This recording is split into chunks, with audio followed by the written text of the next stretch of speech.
오늘 설교는 좀 특별한 설교입니다. 제가 지금까지 많은 말씀을 전했지만 오늘 같은 지정설교를 해보기는 처음이라서 그렇습니다. 지정설교라니 무슨 말씀인가 하고 의아해 하실 텐데요. 지금부터 한 달하고 한 2주 전인가요? 6월 17일 월요일 아침이었습니다. 그때 저희 교회에서 가장 연장자이시고 또 어른이신 우리 김은혁 권사님께서 암세포가 조그만 것들이 있어서 그것을 제거하는 수술을 받으러 이제 병원에 들어가셨던 날입니다. 그 수술을 받으시기 한두 주 전에 권사님께서 저를 부르셨어요. 그러시더니 2가지 부탁을 하셨습니다. 뭐라고 말씀을 하셨냐면, 내가 정말 살 만큼 살았는데 혹시라도 사람 일이라는 게 어찌 될 줄 모르니 오는 가을 추수감사절 예배 때 드릴 감사절 헌금을 맡아달라는 당부를 하셨어요. 그리고 또 한 가지는 바로 오늘 본문 말씀인 시편 121편을 요즘 계속해서 묵상을 하고 있으니 이 설교를 한번 해주시면 어떻겠습니까? 하는 우리 권사님의 그런 부탁을 제가 받았습니다. 그 부탁을 받고서 제가 그날 이제 설교를 하러 올라가야 되는데 그런 부탁을 하시는데 제 마음에 너무 큰 감동을 받았어요. 저를 지금까지 그렇게 그토록 큰 감동을 주셨던 성도님은 제가 만난 적이 없었어요. 어쩌면 이렇게 믿음이 좋으실까? 참 이것을 제가 보고서 우리 교회는 정말 복받은 교회구나, 이런 어르신이 계시다는 것이 저에게는 너무나 큰 영광이고 행복이 아닐 수가 없었어요. 그것이 진짜라는 걸 제가 보여드리기 위해서 이렇게 노란 봉투에다가 미리 준비를 해주셨어요. 가을에 추수감사절 때. 이거는 권사님이 아무한테도 얘기하지 말라고 그러셨는데 제가 좀 입이 조금 그래서 지금 이렇게 공개를 합니다. 이 안에다가 추수감사절 헌금을 이렇게 넣으셨어요. 제가 이제 그렇게 설교를 어떤 본문으로 해달라고 하셨던 분은 여태까지 제가 저희 교회뿐만이 아니라 전에 있었던 교회에서들도 그렇게 부탁을 하신 적을 제가 본 적이 없었거든요. 담임 목사에게는요, 목회권이라는 것이 있어요. 그 목회권의 기본적으로 무엇이냐면 이 강단권이라고 하는 설교권과 또한 인사권과 행정권과 재정권이 있어요. 그런데 이 강단권, 설교권을 제외한 나머지 인사권과 행정권과 재정권은 저에게 교회에서 주어진 권한이라 할지라도 제가 혼자서 임의로 할 수 있는 것이 아니에요. 꼭 누구하고 의논을 해야 됩니까? 당회원들하고, 당회와 의논을 하고 그렇게 해서 집행을 하게 되어 있어요. 그런데 이 설교권만큼은 목사에게 주어진, 담임 목회자에게 주어진 고유 권한이에요. 그런데 이런 부탁을 하시는 것을 제가 보면서 제가 당황을 했을까요? 전혀 그렇지가 않았어요. 그런 부탁을 받자마자 제가 권사님, 제가 하겠습니다. 바로 제가 왜 그러냐고 묻지도 않았어요. 왜 그러냐면 제가 권사님이 지금 그때의 상황을 제가 너무나 잘 알고 있었고, 우리 권사님이 지금 이 시편 121편을 가지고 계속해서 묵상을 하고 계시는구나, 바로 이게 우리 권사님의 신앙의 고백이구나 하는 것을 제가 바로 알아차릴 수가 있었기 때문에 그래요. 제가 이 121편을 한 번도 해본 적이 없는 설교였지만 제가 하겠습니다. 그런데요, 권사님, 저도 부탁이 하나 있습니다. 그랬어요. 저만 할 수는 없잖아요. 그래서 제가 권사님한테 그러면 빌립보서 강해를 다 마친 다음에 제가 이 설교를 할 터이니 권사님 무사하게 수술을 잘 받으시고 나오셔서 건강하신 모습으로 이 121편을 성경 봉독을 해 주십시오. 그런데 저희 권사님은 저희들보다 조금 더 영특하시잖아요. 그래서 말씀을 암기를 잘하세요. 그래서 될 수 있으시면 암송을 하셔서 오늘 봉독 말씀을 해주시면 또 좋겠습니다. 제가 그랬더니 오늘 이렇게 나오셔서 말씀을 봉독하신 겁니다. 오늘 그래서 우리 권사님을 지켜주시고 보호하시고 인도해 주셨던 그 하나님의 쉼없는 돌보심이 오늘 이 자리에 함께 하시는 저와 여러분들에게도 동일하게 역사하시고 또한 그 하나님이 여러분들의 주인 되심을 오늘 붙잡고 가시는 귀한 시간 되시기를 간절히 축원드립니다. 사람은요, 끊임없이 누군가의 도움을 받으면서 사는 존재입니다. 내가 제 아무리 잘나고 똑똑하고 나는 다른 사람의 도움 따위는 전혀 받지 않아도 나는 잘 살 수가 있어. 나는 자수성가한 사람이야. 이렇게 얘기한다 할지라도 누군가의 도움 없이는 살 수 없습니다. 누군가의 도움을 한 번도 받지 않고 살았다라고 하는 것은 전혀 있을 수가 없는 이야기예요. 왜 그렇습니까? 저희들은 태어나면서부터 누구의 도움으로 태어납니까? 부모님의 도움으로 태어나고 또 의사의 손길을 거쳐서 저희들이 이 땅에 나올 수가 있었고 또 자라면서 부모와 형제와 또한 친구와 스승 또는 직장 상사나 또한 선후배나 이렇게 저렇게 인간관계 속에서 맺은 그 만남을 통해서 알게 된 사람으로부터 도움을 받고 또한 교회 내에서도 역시 우리 공동체 안에서 알게 모르게 도움을 저희들이 받기도 하고 또 주기도 하면서 그렇게 살아가는 것이 바로 우리네 인생 아니겠습니까?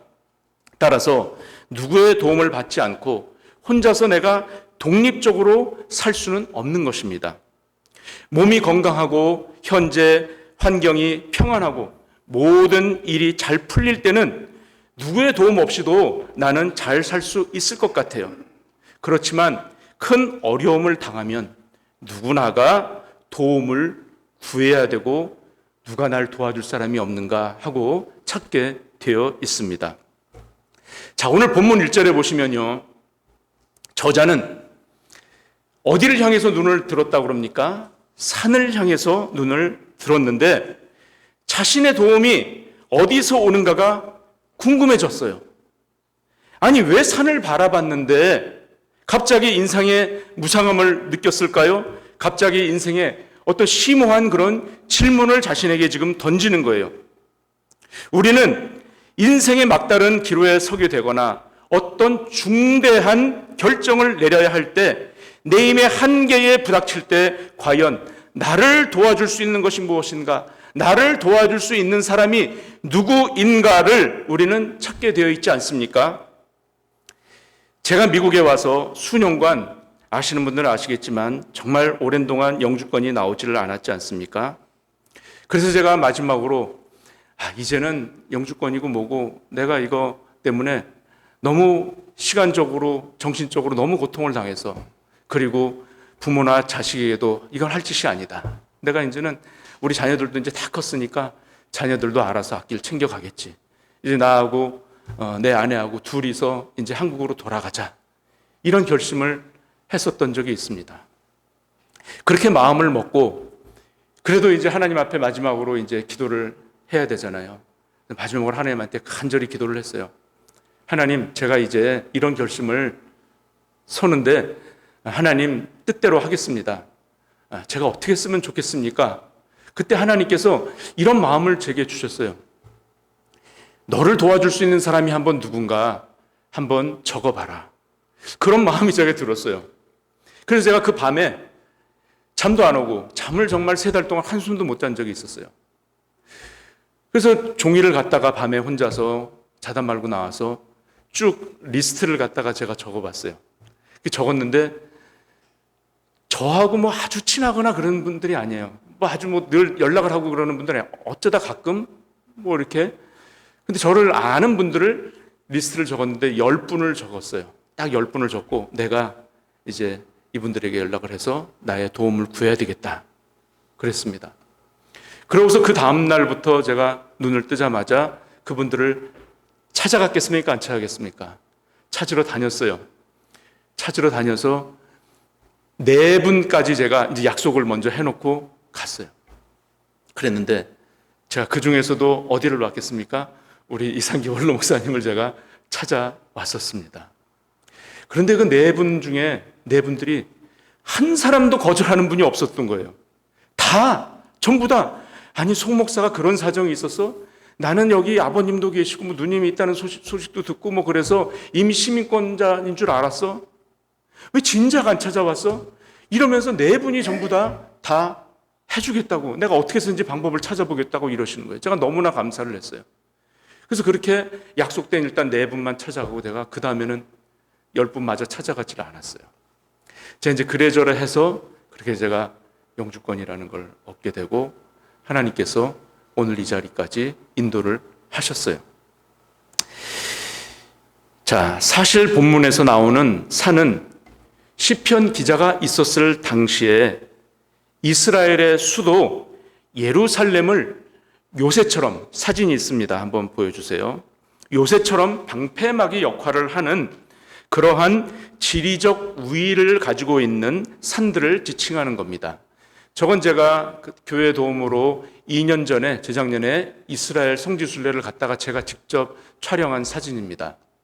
저희가 어디냐면 저 앞에 무슨 관 같은 것들이 이렇게 보이지 않습니까? 저게 무덤이에요. 유대인 공동묘지예요. 저기가 어디냐면 감람산이에요. 예수님이 이제 십자가 형틀에 달려 돌아가시기 전에 사랑하는 제자들하고 감람산에 오르사 한적한 곳에 떨어져서 기도를 하셨다고 나오잖아요. 예. 그때 겟세마네 동산이 있는 곳이 저 감람산 언덕이에요.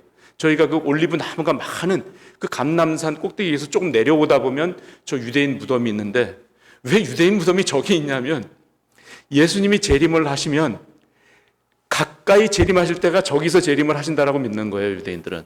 그래서 재림하실 때 가까이 있는 사람들은 더 빨리 재림을 할 수 있다, 부활을 할 수 있다, 그런 사고를 가지고 있어가지고 저기에 무덤이 쫙 있습니다. 저기는요 아무나 묻히질 못해요. 어떤 사람이 묻힐까요? 서로 앞다투어가지고 앞자리를 차지하려고 했으니까 아주 돈 많은 사람들, 꽤 지위가 높은 사람들이 저기에 묻혀 있어서 더 이상 자리가 없어요. 그러면 어떻게 하느냐, 가이드한테 물어봤더니 지금은 저 밑으로 땅을 파가지고 1km까지 땅을 파놨대요. 지하에다가 무덤을 갖다가 만든다라는 이야기를 들었습니다. 그런데 저기서 저쪽 오른쪽에 보면은 황금색 돔이 보이지 않습니까? 저곳이 바로 그 다윗 성전이 있었던, 예루살렘 성이 있었던 바로 그 자리인데, 저기에 지금 뭐가 들어서 있는 거예요? 이슬람 성, 황금돔이라고 하잖아요.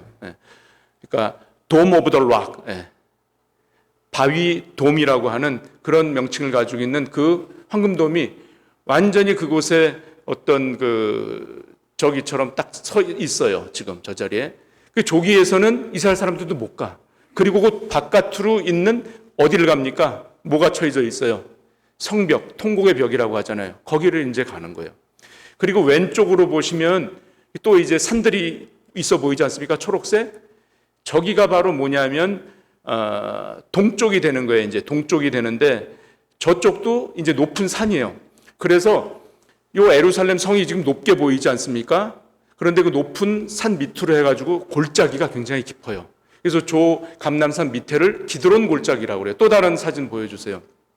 기드론 골짜기라고 그러고, 지금 이제 저 밑에 계곡처럼 보이지 않습니까? 저기로 이제 철길이 있고 도로가 나 있어요. 그래서 예루살렘을 가려면, 이스라엘 수도를 점령을 하려면 밖에서 올 때 이미 벌써 지치는 거예요. 산을 넘어야 되고 그 다음에는 골짜기를 또 통과를 해야 되기 때문에 아주 천연 요새 같은 곳에 자리 잡고 있는 것이 바로 예루살렘 성이에요. 또 다른 사진 한번 보여주세요. 예, 지금 감람산 보이시죠? 감람산 밑에 있었던 곳이 바로 기드론 골짜기고, 저 성전산이 있고, 저 멀리 아까 보였던, 제가 왼편에 동쪽이라고 그랬던 곳이 바로 시온산이 보였던 거예요. 예. 그리고 그 밑으로 이제 중앙 골짜기가 있고 흰놈 골짜기라는 곳이 있어서 천연의 요새 있었던 것이죠. 지금 여기 시편 기자는 예루살렘 성에서 서서 사방을 둘러본 거예요. 자기 성에서 자기가 보니까 주변으로 높은 산들이 있고 가운데로는 골짜기가 있어서 정말 이제는 안전하다. 정말 이곳에서는 내가 편안하게 나라를 다스릴 수가 있겠구나. 그런 어떤 안락함을 누리고 있었던 거예요. 산을 보는데 사방이 다 산 아니에요. 높은 산이 있지 않습니까? 감람산이 있고 뭐 시온산이 있고 큰 산들이 이제 보이는 거예요. 그래서 여기서 이 산이라는 것은 한글 성경에서는 산을 향하여 산이라는 단수를 썼지만 이 산은 영어 성경에서는 본문 띄워주세요. 영어 성경에서는 산이 아니고 산들로 이제 나와 있습니다. 앞쪽으로 가면 있잖아요. 예. 그래서 힐스라고 되어 있어요. 힐스인데 그 힐스들이라는 것이 그냥 어떤 여러 산들을 지칭하는 것이 아니고 더라는 정관사를 썼기 때문에 바로 특정한 산을 가리치는 거예요. 그러니까 예루살렘 성전에서 봤을 때 보이는 그 특정한 산들, 시온산이라든지 감람산이라든지 그러한 산들을 지금 이야기를 하는 거죠. 그 산을 내가 이제 보는데 나의 도움이 어디서 올 것인가 하면서 이런 탄식과 같은 이러한 말을 하고 있는 겁니다. 왜 그랬을까요? 이스라엘은요, 출애굽에서 다윗에 이르기까지 나라의 기틀이 세워지기까지 수도라운 수도를 가져본 적이 없는 그러한 방황의 역사를 가진 쓰라린 아픔을 가진 그러한 민족이라는 걸 저희들이 알지 않습니까? 이런 역사 가운데서 하나님의 존재라는 것은요, 단순히 어떤 신념이나 단순한 종교 행위의 그런 대상이 아니고 생명과 같은 거였어요. 하나님은 우리의 생명이다 라는 그런 사고가 있었던 거죠. 그들은 메마른 광야에서도 주님께서 인도하셔서 쉴만한 물가로 인도해 주셨고 또 여호와 하나님은 그들의 목자가 되어 주셨어요. 그들은 하나님의 인도와 도움의 손길이 없었다면 생존 자체가 불가능했다라는 것을 오랜 세월이 지난 후에도 뇌리 속에는 이것이 자리 잡고 있었어요. 광야 한가운데서도 홍해를 가르신 전능의 하나님, 원수들을 홍해에 수장시키셨던 그 능력의 하나님, 낮엔 구름기둥으로 밤에는 불기둥으로 지켜주셨던 그 보호의 하나님, 광야의 40년의 그 시간 가운데서도 그 약속을 지키시기 위해서 이스라엘 백성들이 적과 흐르는 땅으로 안전하게 인도하셨던 그 인도의 하나님. 그런데 이랬던 과거와는 달리 지금의 이스라엘 사람들은 상황이 완전히 바뀌었어요. 상황이 전과는 완전히 다른 상황이었어요. 왜 그렇습니까? 자신들은 상상도 하지 못했던 땅이라는 것을 이제 소유하게 되었어요. 아니, 땅은 고사하고 남의 나라에서 노예 생활을 했던 사람들 아니에요. 그랬던 사람들을 하나님이 이끌어내셔가지고 광야 가운데서 이끌어 주셨어요. 만나로 메추라기로 굶게 하지 않으시고 또 의복이 낡아서 못 입게 되지 않게 하시고 또 신발이 떨어져서 발이 아프게 안 하시고 그들을 갖다 인도해내셨던 그 하나님이란 말이죠. 그런데 이들에게 이제 무엇이 주어졌어요? 땅이라는 것을 소유하게 되었어요. 자신의 땅이라는 것을. 그리고 땅은 물론이려니와 자신들이 사는 성읍을 지켜주는 성벽도 이제는 쌓았고 적들이 쳐들어 올라치면 그 성벽에 다다르기 전에 이미 요새와 같은 산들이 둘러쳐져 있고 깊은 골짜구니가 있는 그러한 안전한 곳에 자리를 잡게 되었다라는 거죠. 그런데 이런 외적 환경에서 오는 이점은 안전하다, 편안하다, 이제 걱정거리가 없다 하는 안락한 사고를 갖기에 충분했던 거죠. 더 나아가서 광야의 반석에서 물을 내셨고 40년 광야 생활 동안을 지켜주셨던 그 생명과 같은 하나님을 떠나게 만드는 오히려 원인이 되었던 것이에요. 이스라엘의 방패 역할을 하는 그 산들은 점점 하나님의 위치를 대신해 가게 되었습니다. 이스라엘 사람들은 그 산들을 절대적으로 의지를 하게 시작되었어요. 그리고 하나님에 대한 믿음의 상실로 인해서 이스라엘 백성들은 점차 심각한 영적인 위기를 맞게 되었던 것이죠. 시편 121편은 단순히 평범한 풍요 가운데 나오는 감성적인 그런 시가 아닙니다, 사실. 하나님을 잊어버려가는 이들에게 향한 어떤 영적인 각성을 촉구하는 그러한 애끓는 선지자적인 그러한 메시지였던 거예요. 선지자의 절규이고 외침이었던 것입니다. 오늘날 저와 여러분들의 모습은 어떻습니까? 너무나 풍요롭고 너무나 풍족해서 뭐 그 정도까지는 아니어도 웬만한 건 다 해결할 수 있고, 그리고 또 아주 넉넉하진 못해도 불편함이 없어서 누구의 도움을 굳이 구할 필요가 없는 그러한 세대에 우리는 살고 있지 않은가.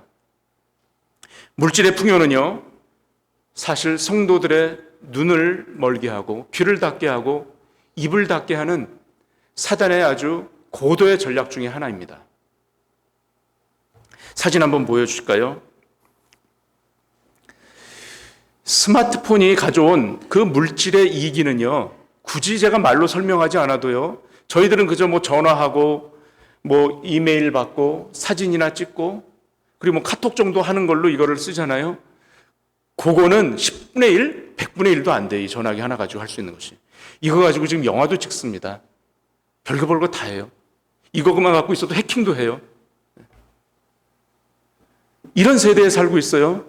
단적인 예를 말씀드리는데, 저 사진을 뭡니까? 가족들이 모여가지고 지금 TV 앞에 모여서 TV를 보고 있는 거예요. TV를 보고 있는데 앉아서 TV는 안 보고 각자 자기 셀폰을 보고 있는 거예요. 이런 거 경험해 보셨어요? TV를 보고 있으면서도 TV 한 눈을 봤다가 자기 셀폰하고, 또 다른 사진도 심지어는 어떤 줄 아세요? 밥을 먹는 자리에서, 식탁의 자리에서도 각자 다 이거들 뒤다보고 있어요. 아침에 일어나면 확인하고, 저녁에 잠들기 전에, 아니 잠들기 전이 아니라 자면서까지도 이거 보다가 떨어뜨리면서 자. 얼굴에 이마에 맞는 줄도 모르고 그냥 자버려. 또 다른 사진도 보여주세요. 여러분들 카페에 가보셨어요? 카페에 가서 보면 친구들끼리 이렇게 모여 앉아 있는데도 다 각자 자기 셀폰 하고 있어요. 앞에 있는데도 얘기를 안 하고 각자 셀폰을 하고 있단 말이에요. 자, 이게 뭔지 아세요? 우리의 시선을 완전히 빼앗긴 거예요. 누구로부터? 하나님으로부터 빼앗기는 거예요. 우리의 귀가 완전히 그냥 스마트폰에서 나오는 소리에 우리가 다 점령을 당해버렸어요. 아니, 친구끼리 만나서 있는데도 서로 대화를 안 해. 입을 열지를 않아. 이 입을 열지 않게 하는 것은 결국 뭐냐? 우리의 입을 막는 것은 우리의 기도를 못하게 하는 거예요. 아니, 우리의 생각과 모든 눈에 보이는 것, 듣는 것이 다 스마트폰에 다 있는데, 모든 정보를 다 거기서 얻을 수 있는데, 아니, 뭐하러 성경을 보고 뭐하러 기도를 하고 그러겠어요? 우리는 그래서요, 가끔 스마트폰을 접어놓고 산으로도 가서 한번 그 웅장한 산 앞에서도 서보고, 그 다음에 바다로 가서 그 드넓은 수평선을 바라보면서 한번 심호흡도 크게 해보고, 자연을 한번 돌아보면서 그 자연 속에서 하나님이 만들어 놓으신 그 자연 세계를 다시 한번 느껴보는 그런 시간이 우리에게는 필요한 거예요.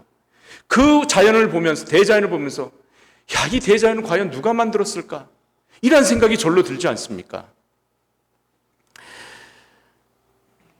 하나님께 시선을 맞추지 못하면 우리는 당장의 어떤 변화를 우리는 알아챌 수가 없어요. 그걸 느끼질 못해요. 그러나 이미 문제는 시작되고 있는 거예요. 시선을 맞추지 못하면 분명히 문제는 이미 시작되고 있어요. 그런데 그러한 문제 중에서 가장 큰 문제가 뭘까요? 바로 내가 누구인지를 잊어버리는 거예요. 가장 큰 문제는 나의 자신이 누구인지를 모르는 거예요.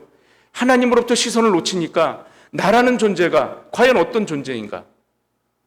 나는 죄인인데, 이 죄인인데 하나님이 독생자를 보내주셔서 그 아들로 인해서 나를 구원시키셨다는, 내가 구원받았다라는 자라는 것을 내가 잊어버리는 정체성의 혼란을 갖고 오는 것. 그래서 내가 하나님의 자녀인지, 마귀의 자녀인지, 예수님의 제자인지, 세상 사람들의 제자인지, 내가 성령의 지배를 받고 있는지, 마귀의 지배 가운데서 살고 있는지를 도대체 분간을 못하는 이 영적인 어둠 속에 갇히게 되는 것이, 이것이 가장 큰 문제라는 거예요. 예수 그리스도를 알게 하시고 죄인 되었던 나를 구원하여 주신 그 예수님의 십자가의 공로를 까맣게 잊어버리고 세상과 또 교회와 적당히 어울리면서 살아가는, 그러면서도 막연하게 하나님이 나를 지켜주시겠지 하는 믿음 아닌 신념을 가지고 살아가고 있지는 않은지. 여러분들은 어떠셨습니까? 한국에서 미국으로 처음 오실 때 어떤 각오를 가지고 오셨어요? 하나님, 이제 내가 이민자의 삶을 살기 위해서 미국으로 갑니다. 이제 첫 발을 내딛습니다. 하나님, 저와 함께 해주세요. 하나님, 저 도와주세요. 지켜주세요. 하는 그런 각오를 가지고서 오지 않았습니까? 여러분들은 어떠신지 모르겠어요. 저는 그런 각오를 가지고 왔었어요. 그런데 이제 좀 살만하니까, 이제 좀 안정이 되니까, 배부르고 등 따스면 뭐 한다고 그래요? 네? 배부르고 등 따시면 뭐 한다고 그럽니까? 눕고 싶잖아요. 배부르고 등 따신데 뭘 해요? 그냥 눕고 그냥 편안히 쉬면 되지. 기도 안 하는 거예요. 기도 안 하는 거예요. 아니, 아쉬울 게 없는데 뭐하러 누구의 도움을 찾고 내가 그럴 필요가 뭐가 있냐 이거죠. 기독교의 신앙은요,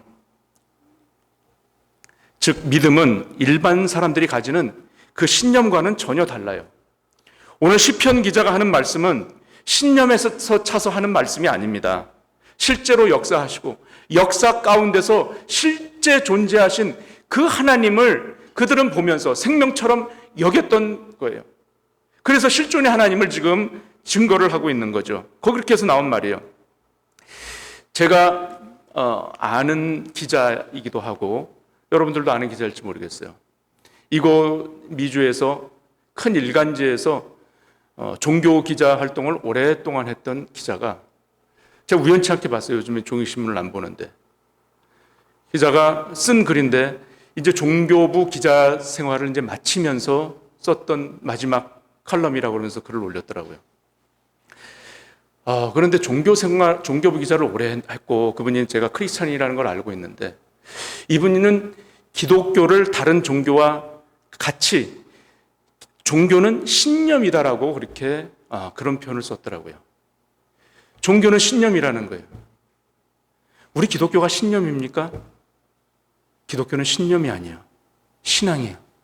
내가 하나님을 인격적으로 만나서 인격적으로 하나님을 믿는 거예요. 이건 믿음이에요, 믿음. 이건 신념하고 틀린 거예요. 신념은요, 그냥 자기를 믿는 것이 신념이에요. 신념으로 사는 사람들은요, 그 자신이 무너지면, 혹은 자신이 신념처럼 생각했던 그 대상이 무너지면요, 인생 전체가 무너져요. 자기를 믿는 그 신념은요, 마치 부실하게 세운 건물과 같다고 볼 수가 있어요. 부실하게 세운 건물은 시간 문제지 언젠가는 무너지게 되어 있어요. 신념으로 살아가는 사람은요, 그의 인생이 송두리째 무너지는 때가 사실은 찾아오게 됩니다. 우리는 신념을 믿는 사람들이 아니에요. 살아계신 주 하나님, 예수 그리스도를 믿는 줄로 믿습니다.